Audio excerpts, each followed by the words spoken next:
Juga waktu itu saya masih mahasiswa ya, Mhm sangat muda. mhm.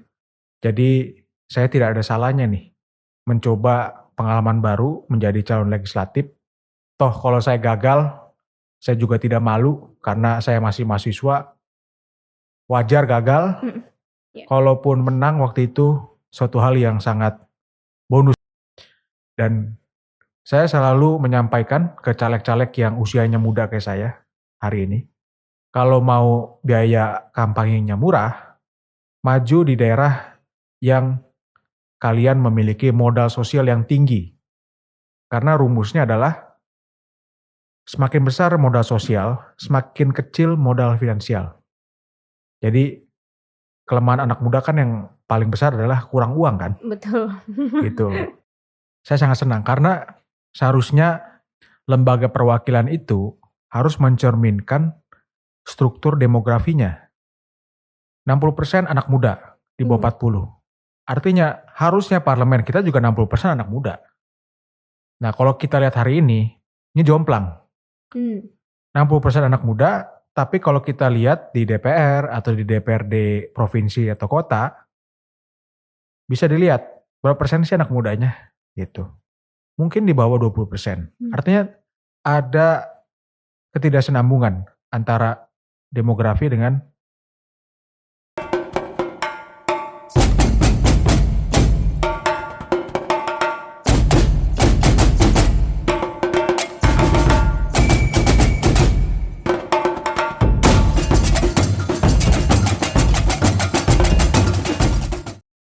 Halo Sobat Forum, kembali lagi di Forum Caleg Bicara bersama saya Puspita Chandra Dewi yang program ini memberikan ruang kepada para caleg untuk berbicara mempromosikan diri mereka di kontestasi pemilu 2024 ini. Nah, narasumber saya pada hari ini adalah seorang saat ini masih anggota DPRD DKI dari fraksi PSI dan kembali mencalonkan diri sebagai caleg DPRD DKI Dapil 9 yaitu Kalideres, Cengkareng, Tambora dari PSI nomor urut 1. Nah sekarang langsung kita sapa aja yuk, ini dia William Aditya Sarana. Halo Terima Mas kasih William. sudah diundang, Mbak. Sama-sama.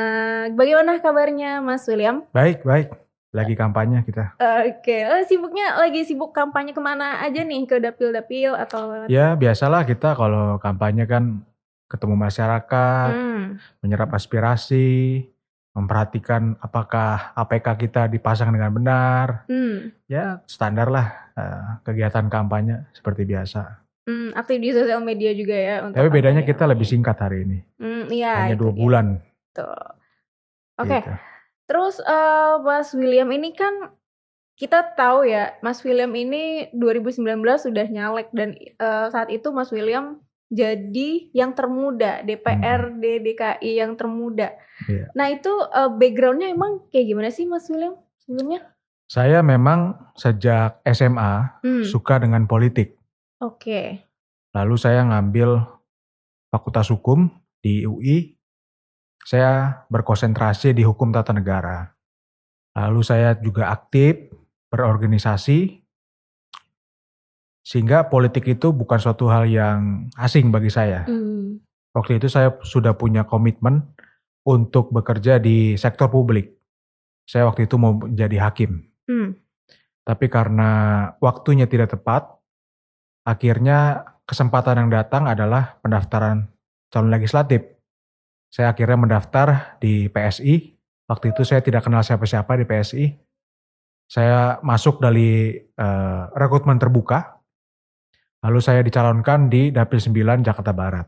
Akhirnya saya terpilih, suaranya lumayan, 12.200-an. mmm, Dan terpilih waktu itu statusnya masih mahasiswa, waduh, belum lulus. oke. Waktu itu saya dilantik hari Senin, Mhm, wisuda hari Sabtu. Jadi di minggu yang sama, saya dilantik dan diwisuda. Jadi kok pas dilantik itu saya masih mahasiswa sebenarnya, hmm. gitu. Pertanyaannya kok berani gitu? Maksudnya kan, apa ya, saingannya tuh pasti banyak senior-senior juga yang sudah lama berkecimpung di dunia politik gitu. Kenapa memberanikan diri gitu, Mas? Sebenarnya waktu tahun 2019 menjadi seorang anak muda itu suatu keunggulan. Karena waktu itu struktur demografinya mayoritas adalah anak muda. Umur 20 sampai 30, 30 sampai 40. Jadi ketika ada politisi yang mencalonkan diri pada waktu 2019, bahkan di tahun 2024 kali ini, sesungguhnya itu adalah keunggulan. Karena dia merepresentasikan mayoritas dari penduduk. Bahkan di tahun 2024 itu 60%. Jadi pada waktu itu saya melihat ada peluang itu, sehingga saya memberanikan diri untuk maju sebagai calon legislatif. Yang kedua juga, waktu itu saya masih mahasiswa ya, sangat muda. Jadi saya tidak ada salahnya nih mencoba pengalaman baru menjadi calon legislatif. Toh kalau saya gagal, saya juga tidak malu karena saya masih mahasiswa. Wajar gagal. Kalaupun menang waktu itu suatu hal yang sangat bonus bagi saya. Ya akhirnya saya menang dengan suara yang cukup baik, papan tengah, nggak jelek-jelek banget suaranya. Jadi saya waktu itu akhirnya memutuskan untuk maju. Nah, kalau alasan di dapilnya Mas sendiri kenapa tuh? Karena apa? Ya sebenarnya saya maju dari Dapil 9 Jakarta Barat meliputi Cengkareng, Kalideres dan Tambora karena sejak tahun 2000-an saya sudah tinggal di Dapil. Oke. Saya dari kelas 1 SD sampai hari ini tinggal di Dapil, di Kalideres. Jadi saya sudah banyak kenal orang. Teman-teman SD, teman-teman SMP, SMA, teman-teman lingkungan. Banyaklah teman-teman yang bisa saya datangi, saya galang untuk mendapatkan dukungan. Dan saya selalu menyampaikan ke caleg-caleg yang usianya muda kayak saya hari ini, kalau mau biaya kampanyenya murah, maju di daerah yang kalian memiliki modal sosial yang tinggi. Karena rumusnya adalah semakin besar modal sosial, semakin kecil modal finansial. Jadi kelemahan anak muda kan yang paling besar adalah kurang uang kan? Betul. Gitu. Nah buat caleg-caleg muda yang nggak mau keluar terlalu banyak uang, majulah di daerah di mana Anda lahir dan di daerah di mana Anda punya teman banyak di situ. Sehingga kos kampanyenya bisa ditekan. Nah kalau sekarang sendiri, Mas sendiri udah mengeluarin berapa tuh kosnya? Kalau saya sampai hari ini baru di bawah 100 juta. Baru 70 sampai 80 gitu ya. Kenapa? Karena saya kira saya sudah punya banyak modal selama 4 tahun. Saya menjabat, menyelesaikan begitu banyak aduan masyarakat. Saya hitung sampai hari ini saya sudah kurang lebih 5.000 aduan saya tindak lanjuti dari masyarakat. Dan begitu banyak aktivitas yang saya lakukan. Misalnya pas pandemi saya mengadakan vaksinasi. Itu kurang lebih 30.000 dosis buat warga di Dapil. Jadi modal sosial yang saya bangun saya kira sudah cukup. Tinggal bagaimana merawat lagi dan mengingatkan lagi. Sehingga saya punya prediksi biaya kampanye saya di tahun 2024 ini jauh lebih sedikit daripada tahun 2019. Tapi suara yang dibutuhkan sepertinya memang harus lebih banyak. Berapa tuh kira-kira? Jadi kalau di DPRD, harga satu kursi rata-rata di angka 30.000. Ya. Dihitung dari total kumulatif dari perolehan suara partai dan caleg. Oke. Waktu 2019, PSI itu total mendapatkan 52.000 di dapil saya. Saya dari 52.000 itu 12.000 dari saya caleg. Oke. Nah, saya yakin di 2024 dengan kerja-kerja yang sudah dilakukan dan penguatan elektabilitas PSI hari ini, kita optimis bisa di angka 70.000 misalnya. Lebih baik lah dari tahun 2019. Kalau bisa kita bisa dapat 2 kursi di dapil. Oke. Nah terus kenapa nih milih PSI waktu itu untuk jadi rumahnya Mas William berpolitik? Saya orangnya percaya takdir ya. Pada waktu itu saya diajak oleh dua teman saya Mm-mm. ke diskusi publik yang diadakan oleh PSI. Waktu itu kantornya masih di Petojo. Saya datang ke sana melihat PSI diisi dengan anak muda, terus partainya juga partai gagasan. Mm-mm. Saya tertarik dengan PSI. Kebetulan dia membuka rekrutmen caleg secara terbuka. Lalu saya pikir kenapa saya nggak daftar gitu. Toh nggak ada salahnya. Saya daftar, akhirnya saya masuk ke PSI. Kalau ditanya alasannya kenapa PSI, karena menurut saya kalau kita boleh jujur, partai mana sih yang mau menerima seorang mahasiswa yang nggak punya uang banyak, yang nggak punya pengalaman banyak, yang nggak punya backingan, kecuali PSI gitu loh. Saya mikirnya begitu. Jadi PSI waktu itu benar-benar berpihak pada anak muda. Pengurusnya di bawah 30 tahun, rekrutmennya terbuka, meritokratis. Saya bukan pengurus partai bisa dapat nomor urut 1 karena nilai-nilai yang saya dapatkan ketika rekrutmen itu bagus. Jadi saya benar-benar kagum dengan cara PSI waktu itu yang baru dan sangat segar. Saya kira tidak banyak partai politik pada tahun 2019 pada waktu itu yang rekrutmen terbuka, yang bisa percaya dengan anak muda umur 20-an.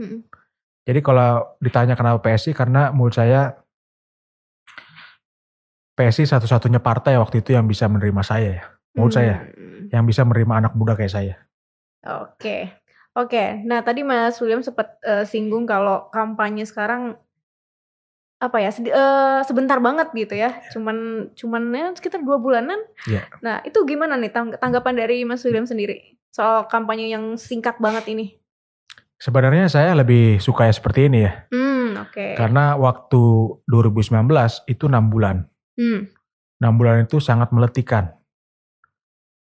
Konflik berkepanjangan. Dan yang pasti keluar lebih banyak uang. Ya kan? Semakin panjang itu uang makin besar dikeluarkan untuk kos politik. Karena kita harus bertemu masyarakat, kita harus banyak pasang APK, kaos, dan itu 6 bulan. Dan itu sangat menetikan, sehingga menurut saya 2,5 bulan ini waktu yang menurut saya cukup bagus. Gitu. Jadi saya sebenarnya lebih senang 2,5 bulan karena tidak terlalu meletikan dan biaya kampanye itu bisa ditekan lebih jauh lagi kosnya.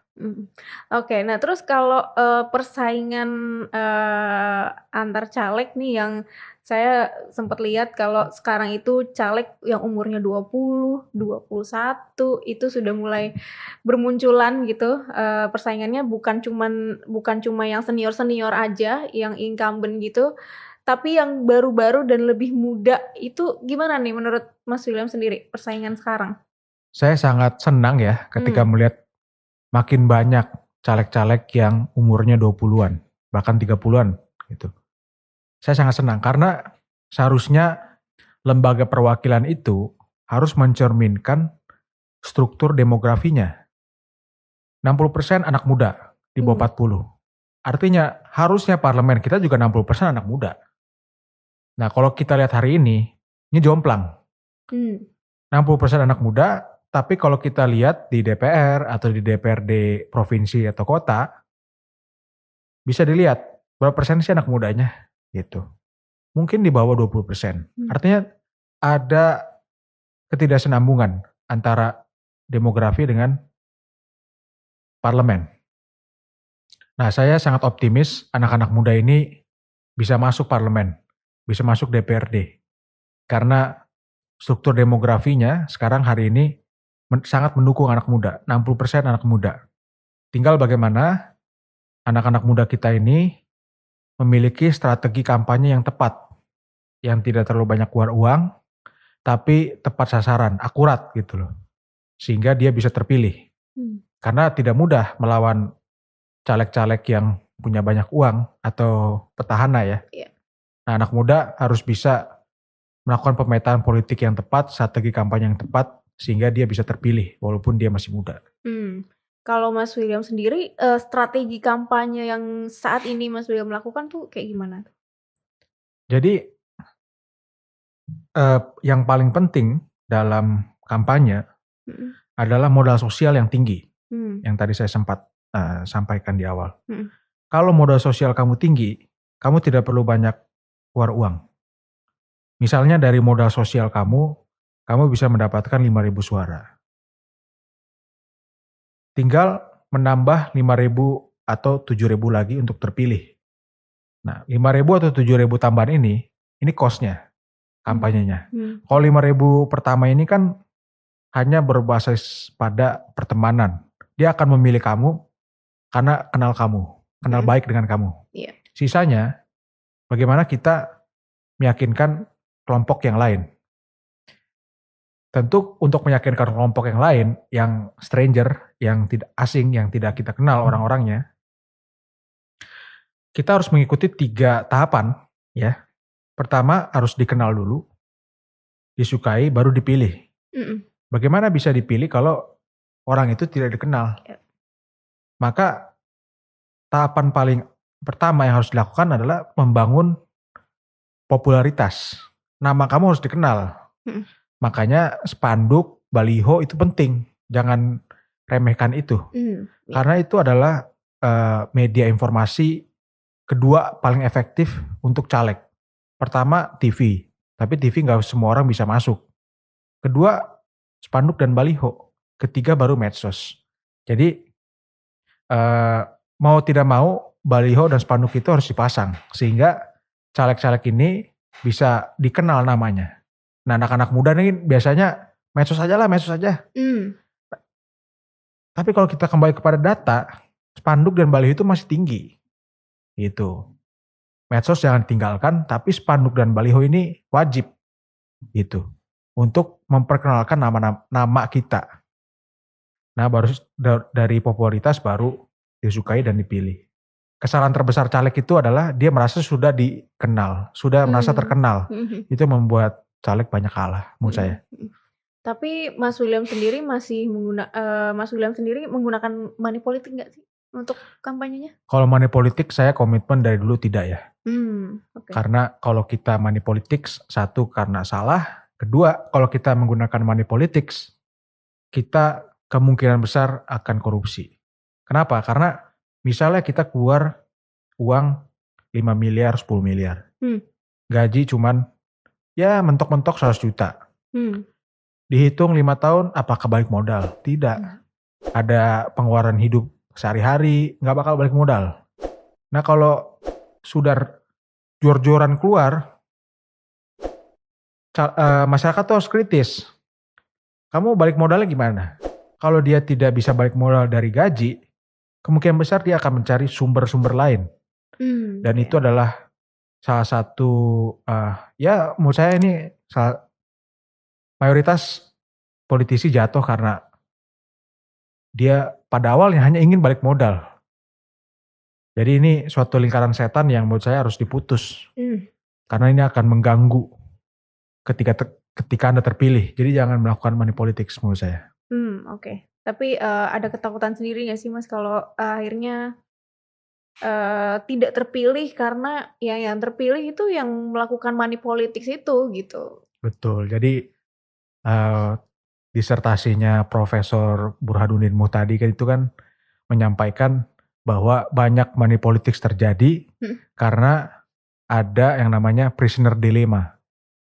Dia ngelihat saingan caleg lain pakai money politik, dia takut nggak kepilih, dia money politik juga. Iya. Padahal efektivitas dari money politik itu kalau nggak salah nggak sampai 10%. Jadi sebenarnya tidak terlalu efektif. Gitu. Nah, sebenarnya kalau kita tahu fakta bahwa money politics itu efektivitasnya hanya 10%, maka seharusnya kan secara rasional kita tidak gunakan itu kan.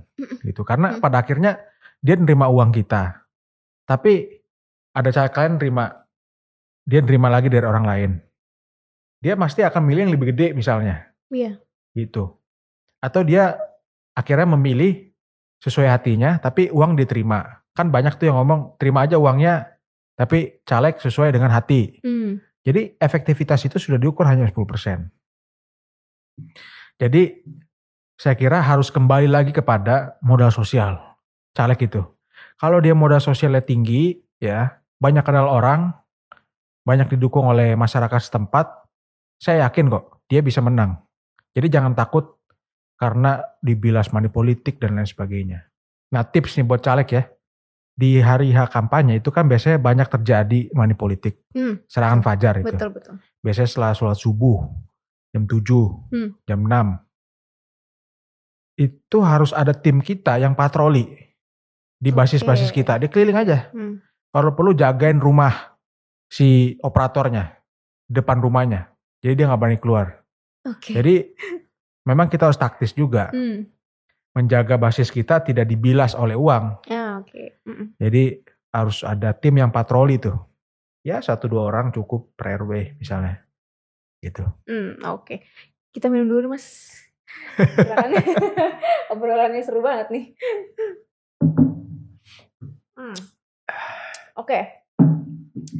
Nah terus sekarang gagasan apa nih yang Mas William punya untuk nantinya dilakukan kalau terpilih lagi? Apa hanya meneruskan yang sekarang sudah dilakukan atau ada yang lain? Gagasan besarnya saya ingin PSI mendapatkan minimal 10 kursi. Sekarang kan kita 8 ya.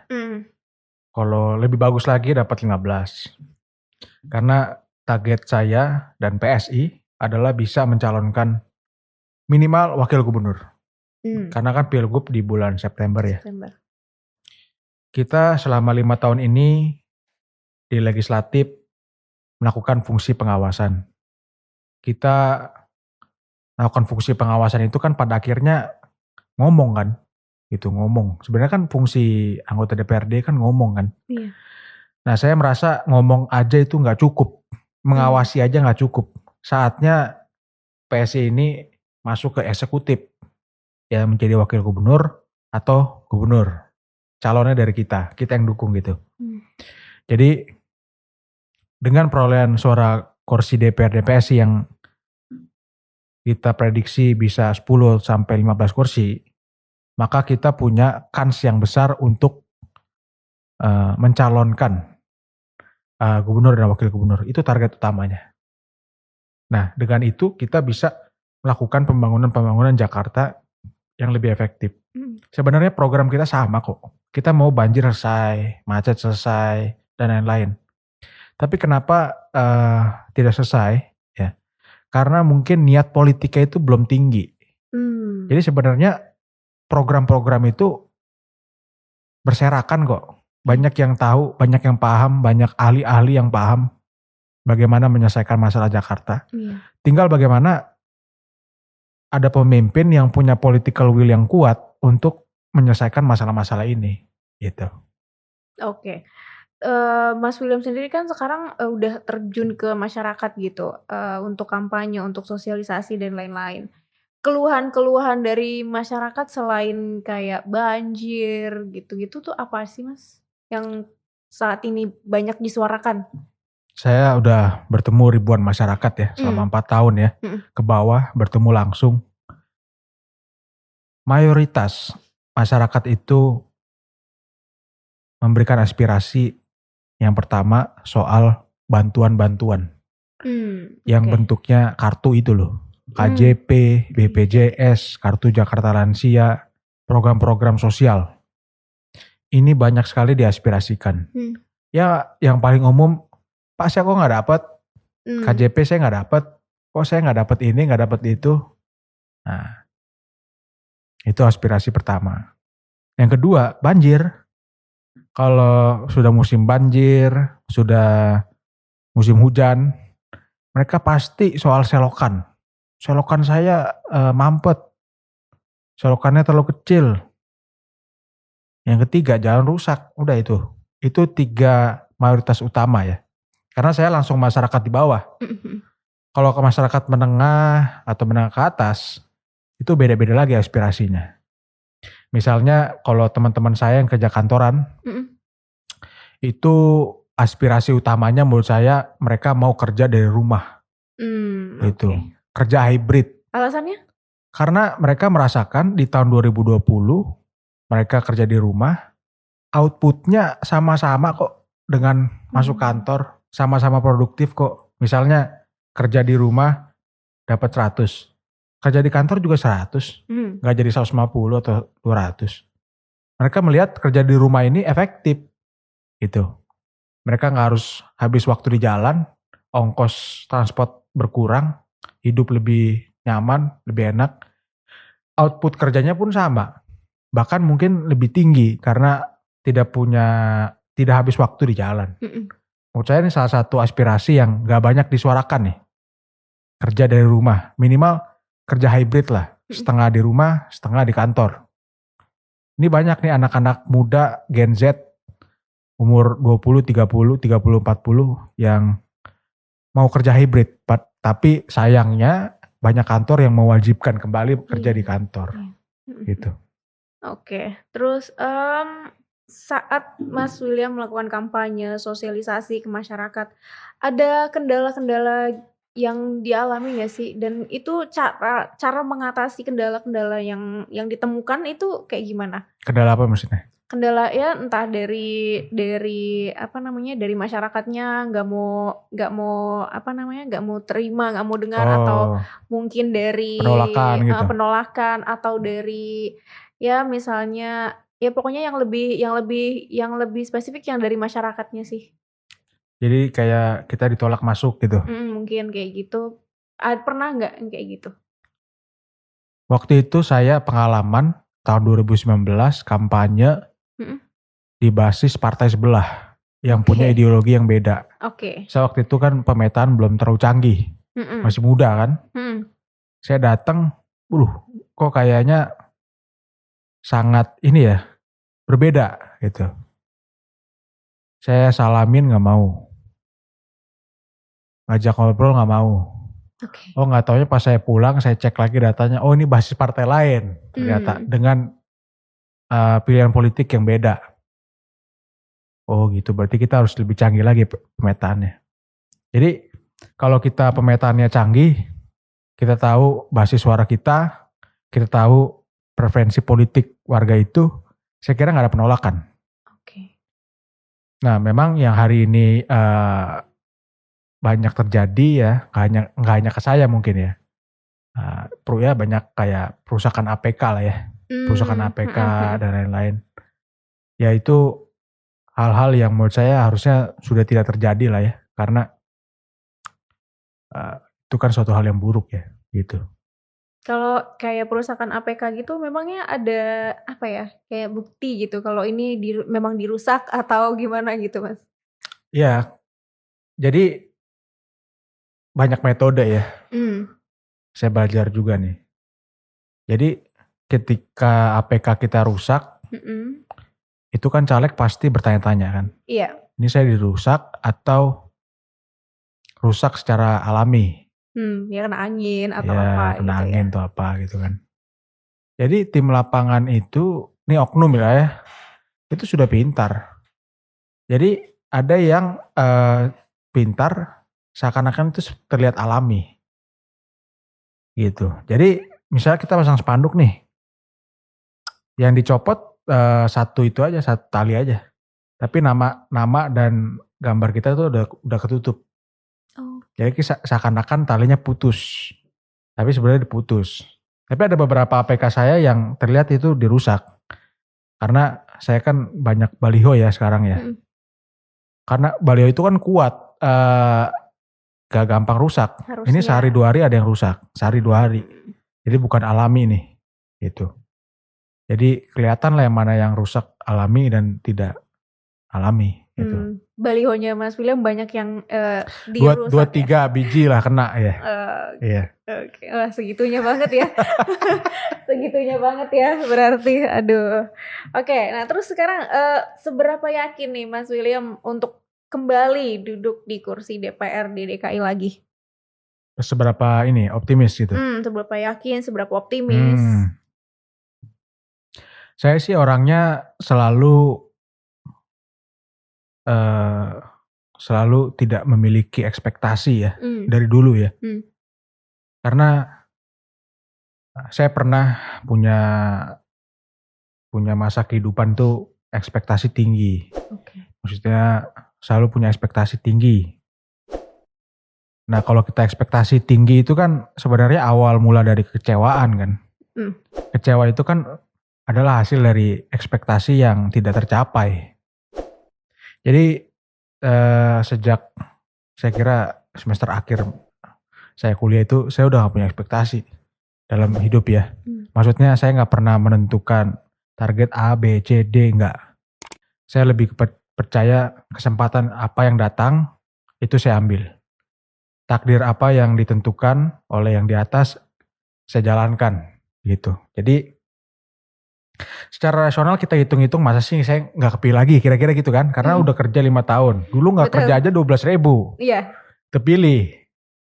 Sekarang kita kerja banyak, udah tindak lanjut aduan banyak, PSI lebih banyak dikenal, masa sih gak kepilih lagi? Logikanya kan begitu. Tapi politik itu kan tidak bisa diprediksi. Betul. Sampai hari ini pun kita kan kaget dengan pasangan-pasangan yang hari ini kan. Iya. Gak nyangka kita Gibran maju, gak nyangka Anies sama Caimin. Jadi dalam politik itu jangan terlalu banyak ekspektasi, tapi lebih banyak adaptasi menurut saya. Karena politik itu Indonesia itu terlalu cepat berubah. Jadi kita harus mengikuti perubahan-perubahan itu. Dan Mas William sendiri nggak takut suaranya tergerus karena punya pilihan beda nih sama partainya sendiri? Ya, kalau soal calon presiden ya, memang saya selalu menyampaikan ke konstituen saya, selalu pilih aja yang sesuai dengan hati kamu, gitu. Iya. Karena di dapil saya mayoritas itu terpecah antara Ganjar dan Prabowo, gitu ya. Partai saya dukung Prabowo, saya bilang. Tapi kalau kamu nggak suka dengan Prabowo, ya udah pilih aja sesuai hati kamu. Karena hati nurani saya sampaikan nggak pernah salah. Hati nurani itu nggak pernah salah. Jadi pilih aja sesuai dengan yang kamu mau, gitu. Tapi partainya PSI, gitu. Saya bilang gitu. Karena percuma kita ngomong A, B, C, dan D, sampai E, sampai Z, ya. Kalau dia sudah menetapkan hatinya, pilih calon A, gitu. Mau argumen sebagus apapun, gak akan berubah dia. Jadi sia-sia kita meyakinkan orang, kalau dia sudah punya pilihan. Tapi saya lihat Kompas hari ini ya, undecided voter itu sekarang sampai ke angka 28%.